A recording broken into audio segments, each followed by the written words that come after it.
कहानी कहती है कि पैगंबर मोहम्मद के लिए लिखने का काम करने वाले एक शख्स थे, अब्दुल्ला इब्न साद इब्न अबी सरह। किस्सा है कि उन्होंने कुरान की आयतों में कुछ बदलाव सुझाए और वो भी मान लिए गए। ये देखकर उन्हें कुरान के ईश्वरीय होने पर शक होने लगा। कहते हैं वो इस्लाम छोड़कर मक्का चले गए और पैगंबर के खिलाफ बातें करने लगे। जब मक्का पर जीत हुई तो उनकी मौत की सजा तय हुई, लेकिन उस्मान जो बाद में खलीफा बने, उनकी सिफारिश पर उन्हें माफी मिल गई और वो बाद में गवर्नर भी बन गए। ये किस्सा इस्लाम की शुरुआत का है और ये बताया जाता है कि इस्लाम की मुख्य धारा से अलग सोचना या सवाल उठाना कोई नई बात नहीं है। लेकिन आज इंटरनेट के जमाने में एक नया शब्द खूब चल रहा है, एक्स मुस्लिम, यानी वो लोग जिन्होंने इस्लाम में जन्म लिया या अपनाया लेकिन अब उसे नहीं मानते। नमस्कार, मेरा नाम हिमांशु है और आप देख रहे हैं खबर गांव। इस वीडियो में बात करेंगे एक्स मुस्लिम्स की। ये लोग कौन हैं और एक्स मुस्लिम फेनोमिना है क्या। चैप्टर 1, कौन है एक्स मुस्लिम। एक्स मुस्लिम ये शब्द उन लोगों के लिए है जो इस्लाम की मान्यताओं और नियमों को मानना छोड़ चुके हैं और वो इस बात को दुनिया के सामने रखते भी हैं। ये कोई एक जैसा समूह नहीं है। इस्लाम छोड़ने के बाद इनके विश्वास अलग अलग हो सकते हैं। कुछ नास्तिक या अज्ञेयवादी बन जाते हैं, कुछ दूसरे धर्म को अपना लेते हैं, तो कुछ बस सामान्य आध्यात्मिकता में यकीन रखते हैं। इस पूरे मामले में केंद्र में है रिद्दा या इर्तिदाद। इसका मतलब है धर्म त्याग। इसका सीधा मतलब है किसी समुदाय या इस्लाम को छोड़ देना। ये सोच हो सकता है, बातों से हो सकता है, या फिर किसी काम से, जैसे साफ साफ इस्लाम को नकार देना, कोई और मजहब अपना लेना, मजहब को पूरी तरीके से छोड़ देना, ईश निंदा करना या इस्लाम की बुनियादी बातों को मानने से इनकार कर देना। जो ऐसा करता है उसे मुर्तद कहते हैं। इस्लामी परंपरा में दो तरीके के मुर्तद बताए गए हैं। मुर्तद फितरी, वो जो मुस्लिम पिता के यहाँ पैदा हुआ और बाद में इस्लाम छोड़ दिया। दूसरा है मुर्तद मिल्ली, वो जिसने इस्लाम अपनाया और फिर छोड़ दिया। धर्म त्याग से जुड़े ये धार्मिक और कानूनी कायदे एक्स मुस्लिम्स की जिंदगी पर गहरा असर डालते हैं। प्यू रिसर्च सेंटर के मुताबिक भारत में 97% मुस्लिम अपने बच्चों के धर्म को मानते हैं, यानी यहाँ धर्म छोड़ने वाले कम हैं। लेकिन अमेरिका में पले बड़े मुसलमानों में यह आंकड़ा 23 से 24% तक पहुंच जाता है। ये लोग अब खुद को मुसलमान नहीं मानते। यहाँ एक सवाल उठता है कि एक्स मुस्लिम शब्द पर इतना जोर क्यों। कई ईसाई हिंदू भी हैं जिन्हें भगवान में आस्था नहीं है, तो फिर उन्हें एक्स हिंदू या एक्स क्रिश्चियन क्यों नहीं कहा जाता। इसके जवाब में दो बातें कही जाती है। पहली, पहचान को लेकर। आमतौर पर हिंदू धर्म में आस्था न रखने वाले लोग अपनी इस पहचान को अलग से रेखांकित नहीं करते, जबकि एक्स मुस्लिम खासकर सोशल मीडिया पर खुद को विशेष तौर पर एक्स मुस्लिम बताते हैं। दूसरा कारण धार्मिक नजरिए से जुड़ा हुआ है। कई विद्वानों का मानना है कि हिंदू धर्म के मुताबिक आप ईश्वर को माने या ना माने, आप हिंदू बने रह सकते हैं। लेकिन इस्लाम की अवधारणा इससे थोड़ी अलग है। इस्लाम में अल्लाह और उनके आखिरी नबी पैगंबर मोहम्मद पर विश्वास न करने को कुफ्र कहा जाता है। यहाँ एक बात नोट करने लायक है कि धर्म छोड़ना सिर्फ इस्लाम का मसला नहीं है। दुनिया के सभी धर्मों में लोग धर्म छोड़ते और अपनाते हैं, लेकिन हालिया सालों में इंटरनेट ने एक्स मुस्लिम को लेकर नई बहस पैदा की है। सवाल उठता है कि लोग इस्लाम क्यों छोड़ देते हैं। इसकी कई वजह है। कुछ लोगों को इस्लाम के कुछ हुक्मों या पाबंदियों पर शक होता है, जिसे इंस्ट्रूमेंटल डाउट्स कहते हैं। जैसे कुछ लोग मानते हैं कि इस्लामी जीवन शैली में बहुत पाबंदियां लगती है। कुछ इसे महिलाओं की स्थिति से भी जोड़कर देखते हैं, तो कुछ आस्था और विज्ञान में टकराव के कारण खुद को धर्म से दूर होता पाते हैं। कुल मिलाकर अलग अलग मामलों में बड़ी वजहें भी अलग अलग हो सकती हैं। रिसर्चर साइमन कोटी बताते हैं कि लोग कई दौर से गुजरते हैं। खुद को नकारना, राहत, उत्साह, लेकिन साथ ही अपराध बोध, गुस्सा, चिंता और उलझन भी। कई लोग डर के मारे अपनी असलियत भी छुपाते हैं, जिसे क्लोजेटेड रहना कहा जाता है। इससे उन्हें अकेलापन और धोखा देने का एहसास होता है। इसी वजह से शायद सर्वे में एक्स मुस्लिमों की पूरी संख्या सामने नहीं आ पाती। जो लोग खुलकर सामने आते हैं वो अक्सर कट्टरपंथ का विरोध करते हैं। वो आम तौर पर मजहबी, आतंकवाद, शरिया कानून लागू करने, जबरन हिजाब पहनाने और अलग इस्लामी स्कूल खोलने के खिलाफ होते हैं। चैप्टर 2, रिद्दा। आज के एक्स मुस्लिम आंदोलन को समझने के लिए इस्लाम में रिद्दा के इतिहास को जानना बेहद जरूरी है। इस्लाम छोड़ने वालों के साथ कैसा बर्ताव किया जाए, इसकी जड़ें इस्लामी कानून में बहुत गहरी हैं और ये सदियों में विकसित हुई हैं। इस्लामी परिभाषा में रिद्दा का मतलब है इस्लाम से लौटना या पीछे हटना। मुर्तद वो है जो इस्लाम से मुड़ जाता है और उसे काफिर कहा जाता है। पैगंबर मोहम्मद के बाद साल 632 ईस्वी के आसपास खलीफा अबू बकर के दौर में रिद्दा वॉर्स यानी धर्म त्याग के खिलाफ जंगें हुई। ये सिर्फ मजहब बदलने की घटनाएं नहीं थी, बल्कि ये जटिल राजनीतिक धार्मिक आंदोलन थे। कई अरब कबीले जो कि केंद्रीय सत्ता को मानने के आदी नहीं थे, पैगंबर मोहम्मद के बाद मदीना के साथ अपने समझौते का अंत समझने लगे। उन्होंने अपनी आजादी दोबारा हासिल करने की कोशिश की और जकात यानी टैक्स देने से इनकार किया। कुछ कबीलों ने तो अपने अलग पैगंबर भी घोषित कर दिए थे। अबू बकर ने इन बगावतों को मुस्लिम समुदाय और राज्य की एकता के लिए खतरा माना। खालिद इब्न अल वलीद जैसे सिपा सलारों के नेतृत्व में बागी कबीलों के खिलाफ फौजी मुहिम चलाई गई। इस्लाम छोड़ने के राजनीतिक संदर्भ भी इस दौर में हमें दिखाई देते हैं। जकात देने से इनकार को सिर्फ एक धार्मिक गलती नहीं बल्कि राज्य के खिलाफ बगावत माना गया। यह दिखाता है कि धार्मिक कामों को रोकना या करना राजनीतिक वफादारी से जुड़ा हुआ था। रिद्दा वॉर्स के बाद यह समझ और पक्की हो गई कि धार्मिक असहमति को राजनीतिक देशद्रोह की तरह देखा जा सकता है। इसी वजह से बाद में इस्लाम को एक संगीन जुर्म समझा जाने लगा।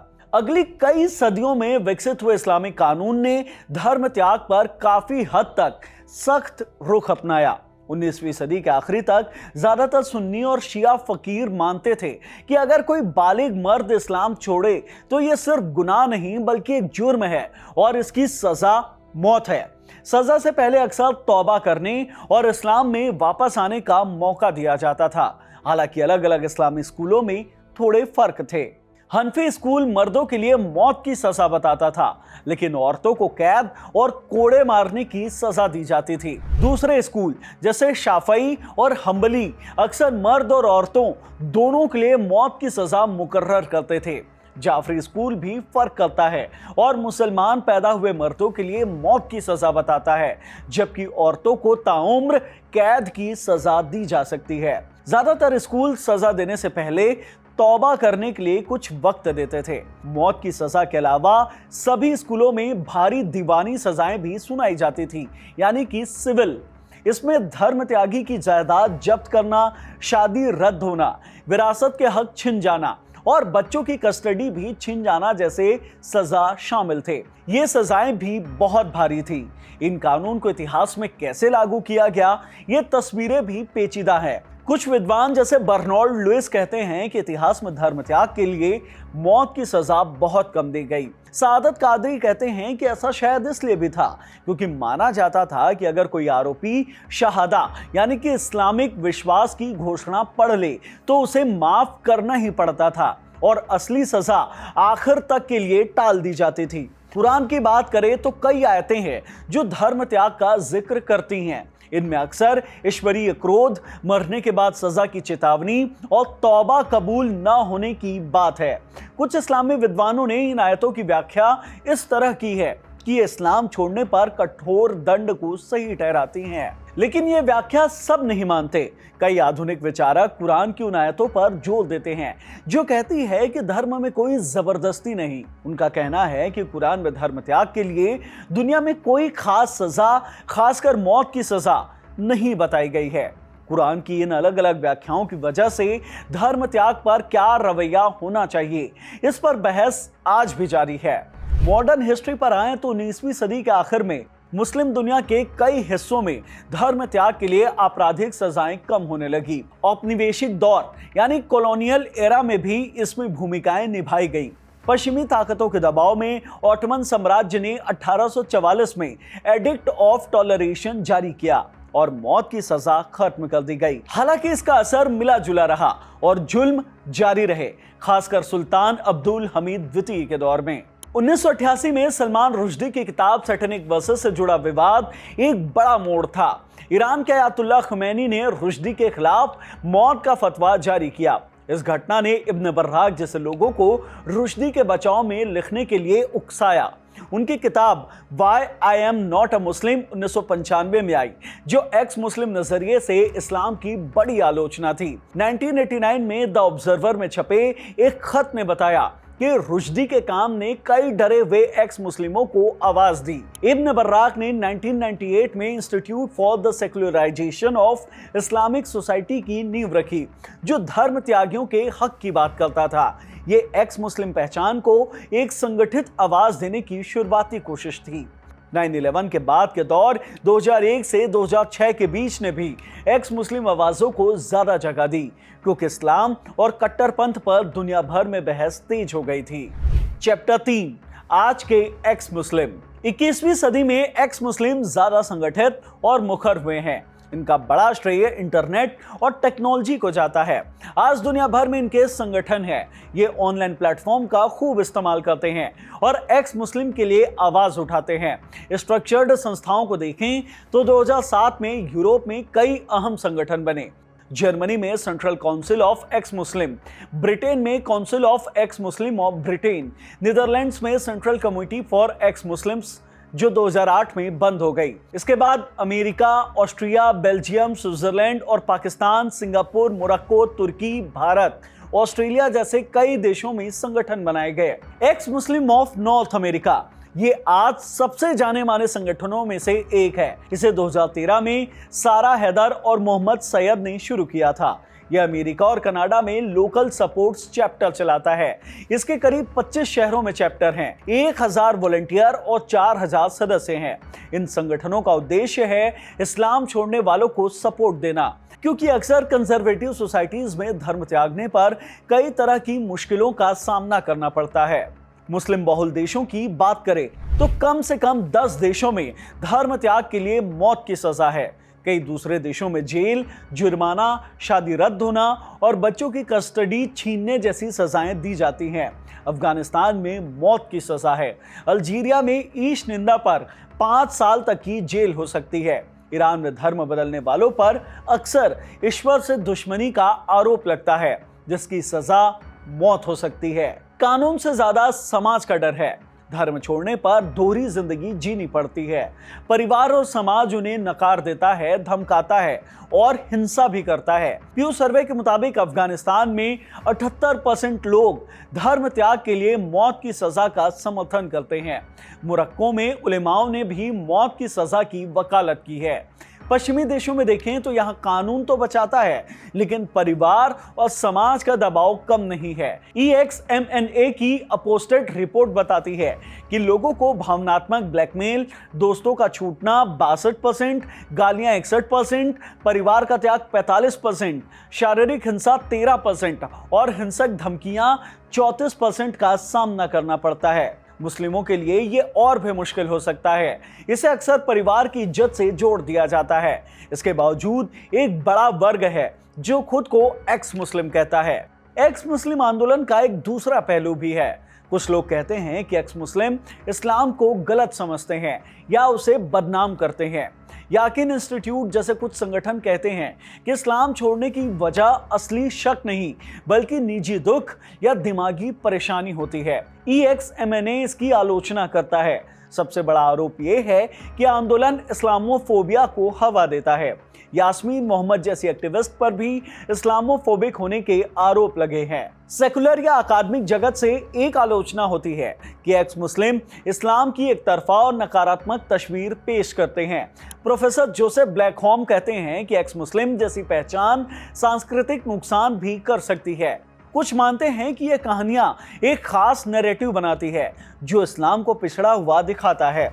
इन सबके बीच एक्स मुस्लिम फिनोमिना पर बहस जारी है।